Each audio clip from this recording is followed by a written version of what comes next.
Hey, English learners. Welcome back to the English class with me. I'm Erin. And I'm Evan. How are you today, Erin? I'm doing well, thank you. I had a busy morning, but now I feel good. What about you? Oh, my day has been quite productive. I finished some reading, prepared for this episode, and even squeezed in a quick workout before lunch. Whoa, Evan, don't scare me with your English level already. Slow down. Oh, sorry, did I sound too advanced? Yes, remember, our learners are with us. We can't start at full speed. You're right. Wait, what if we make this into a fun challenge? A challenge? That sounds exciting. Tell me more. Okay, here's the game. We'll talk about just one topic, our daily life, but we won't stay at one level. We'll begin with simple B1 English, then step up to B2, move to C1, and finally reach C2. With each step, it gets tougher. That makes me wonder how many of our listeners can survive till the end. Exactly.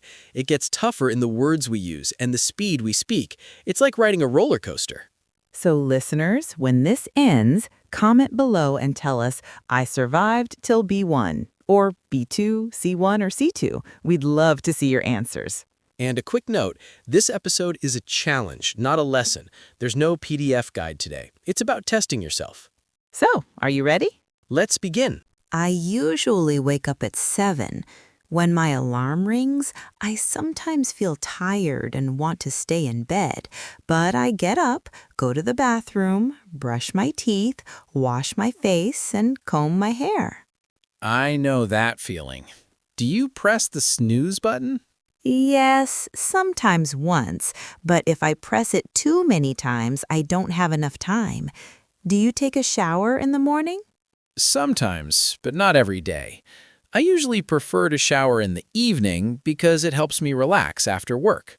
What about you? I always shower in the morning. It makes me feel fresh and ready for the day. After that, I eat breakfast. I usually eat bread and eggs, sometimes fruit, and I drink tea.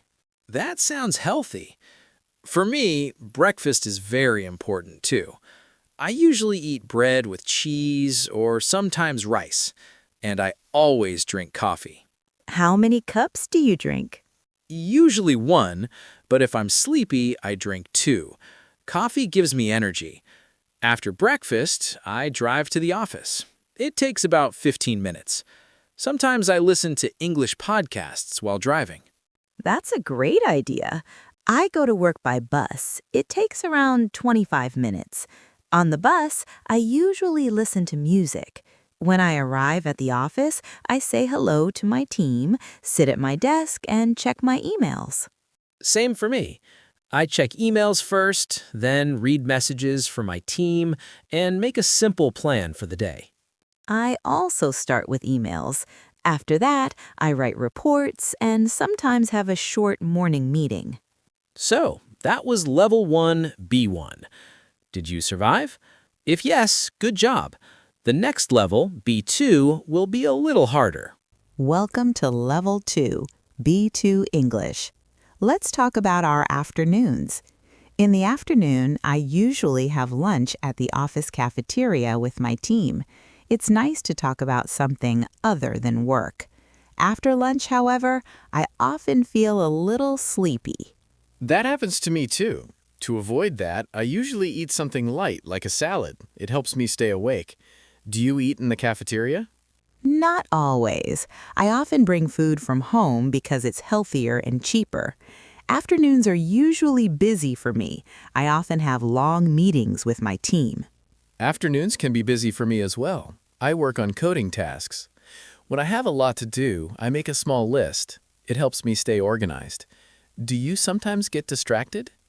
Oh, yes, many times. Sometimes I check my phone or a coworker talks to me. After that, it's hard to focus again. I know what you mean. When I get distracted, I put on my headphones and listen to calm music.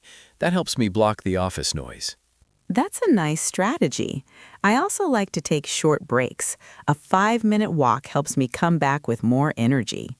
Exactly. Small breaks make a big difference. So that's our afternoon in B2 English. Did you survive Level 2? If yes, Welcome to the advanced zone. All right, now the challenge steps up to C1. Let's talk about evenings. In the evening, after work, I often feel mentally drained, but I try to go for a walk or to the gym. Exercise helps me recharge. That's true. Exercise can change your mood.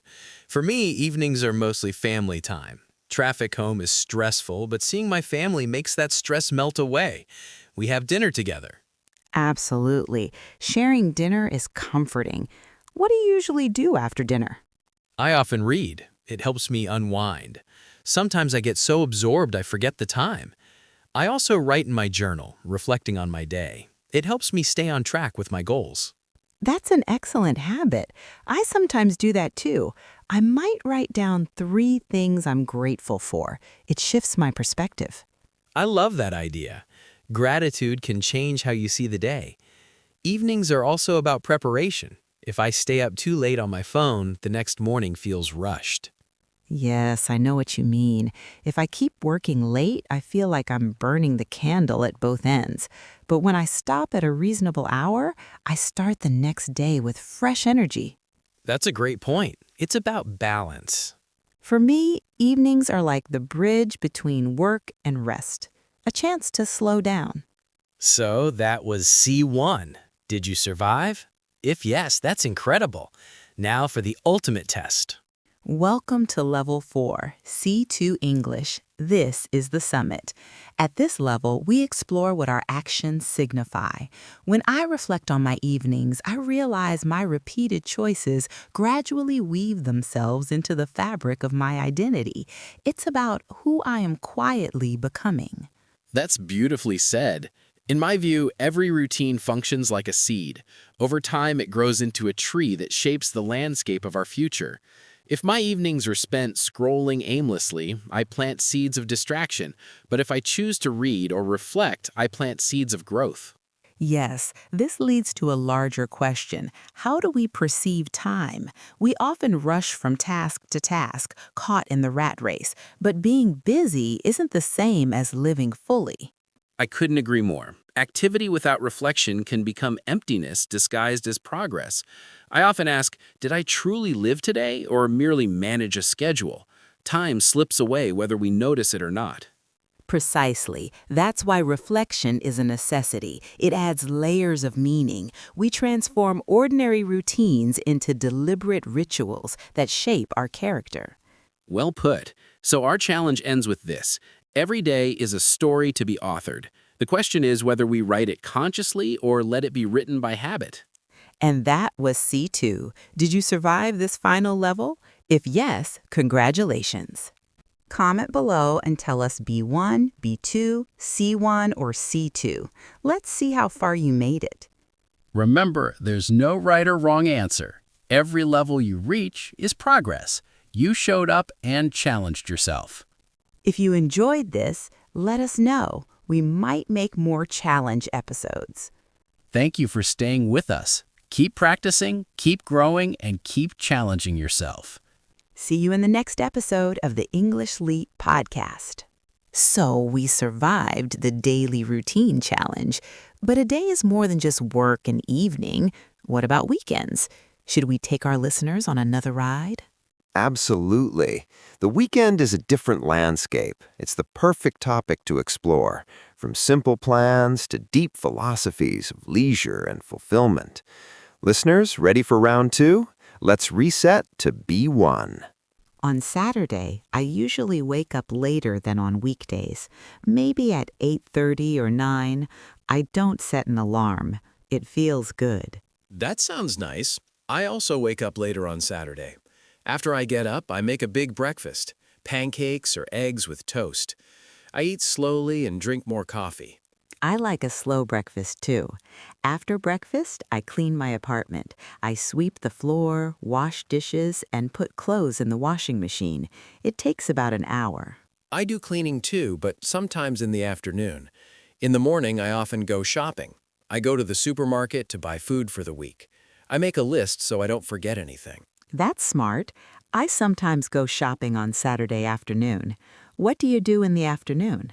In the afternoon, I often meet friends. We have lunch together in a restaurant, or sometimes we go to the park.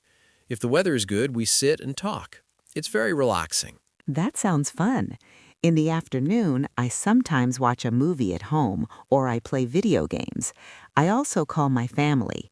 My parents live in another city, so I call them every Saturday.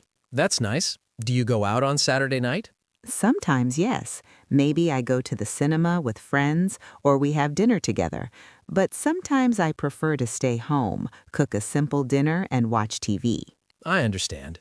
And what about Sunday? Sunday is quieter. In the morning, I sometimes go for a long walk or ride my bicycle. In the afternoon, I prepare for the week. I choose my clothes for work, and sometimes I cook food for the next few days.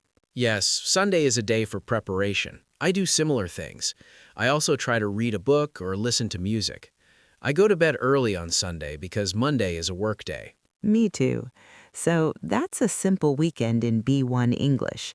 Cleaning, shopping, meeting friends, relaxing, and preparing. Did you follow everyone? Good. Let's add more detail. While I enjoy a slow Saturday morning, I'm usually eager to get out of the house by late morning. I might head to a local market, not just the supermarket, to buy fresh vegetables and bread. The atmosphere there is livelier, and you can find unique things. I know those markets. I visit them occasionally, especially when I want to cook something special. Speaking of cooking, that's actually one of my hobbies. On weekends, I sometimes try new recipes. Last Saturday, I attempted to make a Thai curry. It was surprisingly good, though a bit too spicy. That's a great hobby. My cooking is more basic, I'm afraid. One of my main hobbies is photography, so if I go to the park or the market, I usually take my camera with me. I enjoy trying to capture interesting moments or beautiful light. It forces me to look at my surroundings more carefully. Photography is wonderful. It turns an ordinary walk into an adventure. Another thing I prioritize on weekends is exercise. Since I have more time, I go for a proper run in the park or attend a yoga class. During the week, I'm often too tired for long workouts, so the weekend is my chance. Absolutely. Same here. A long bike ride on Sunday morning is my ritual. It clears my head. Besides that, I'm part of a casual book club. We meet every other Sunday at a cafe. We discuss a book, but honestly, we end up talking about life, work, and everything else for hours. That sounds like a fantastic way to connect with people. My social activities are a bit less structured. I might spontaneously text a friend and see if they're free for coffee. I value that flexibility on the weekend, after a structured work week. However, I've learned that if I don't plan some activities, the weekend can slip away, and I feel like I haven't truly rested or done anything meaningful. I know that feeling well, the Sunday evening regret. That's why I try to balance planned activities like the book club with free time. Too much planning feels like work, but no planning can lead to wasting time. Exactly. It's a delicate balance.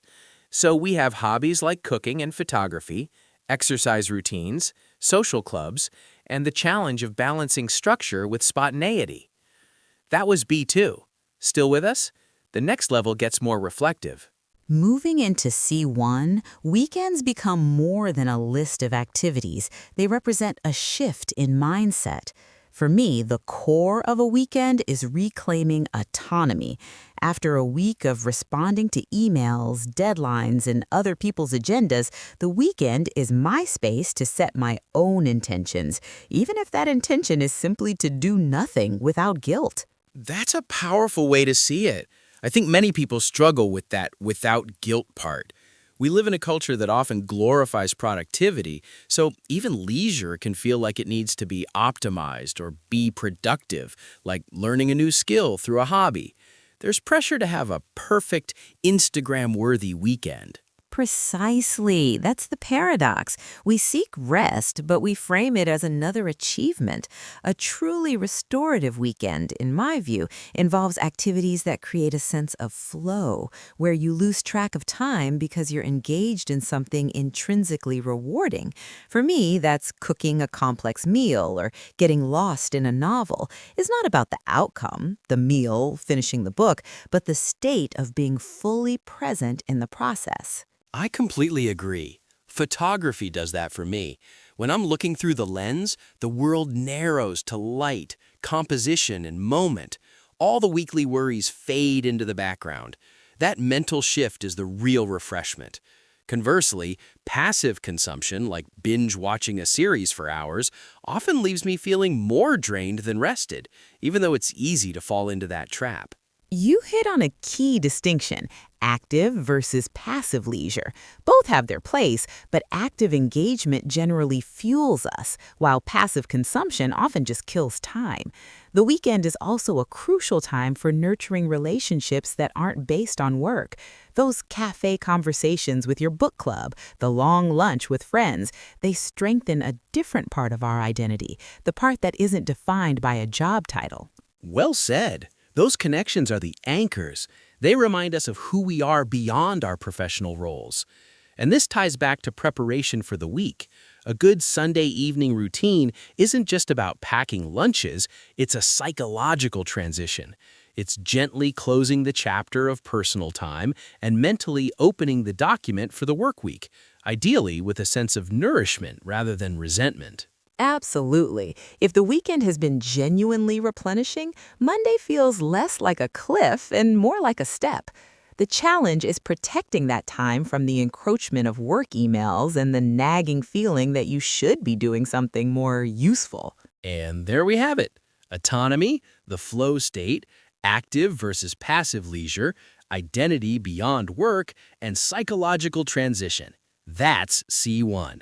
If you're still here, your comprehension is impressive.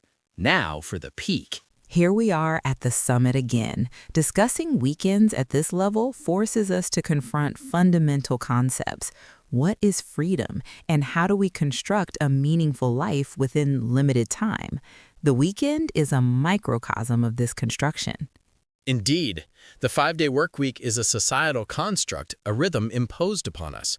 The weekend, therefore, becomes a temporary liberation from that rhythm. But true freedom isn't merely the absence of work. It's the presence of deliberate choice. The tragedy of the modern weekend is that we often exchange the tyranny of the office for the tyranny of boredom, distraction, or social obligation, failing to architect those 48 hours with purpose. You're speaking to a deep societal ailment. We yearn for the weekend as an escape, but without cultivating the internal resources, curiosity, deep interests, strong relationships to fill that space meaningfully, we experience a void. We then try to fill it with consumption, digital noise, or sheer busyness, replicating the work week's haste in a different form.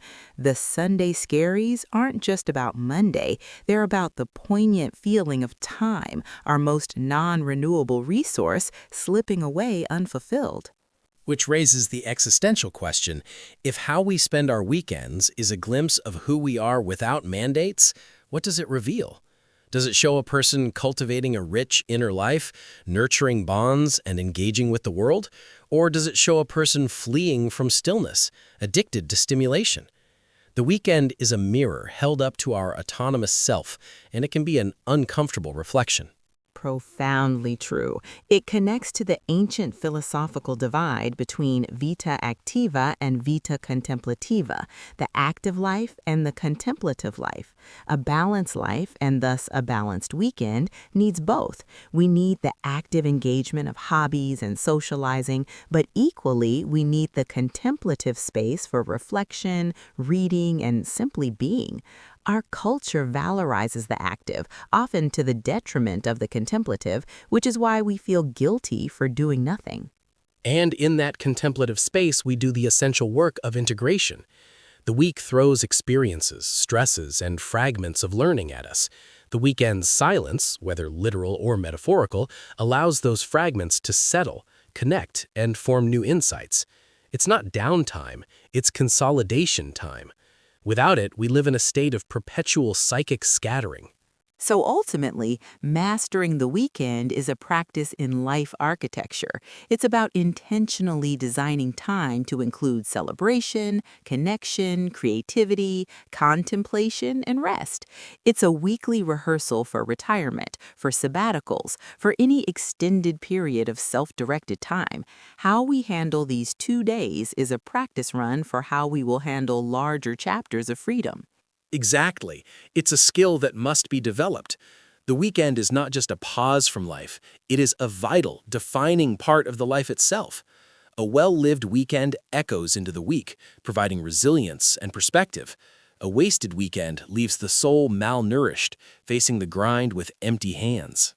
And with that, we've scaled the peak of the weekend topic, from simple pancakes to the architecture of a meaningful life. Listeners, this was C2. Breathe.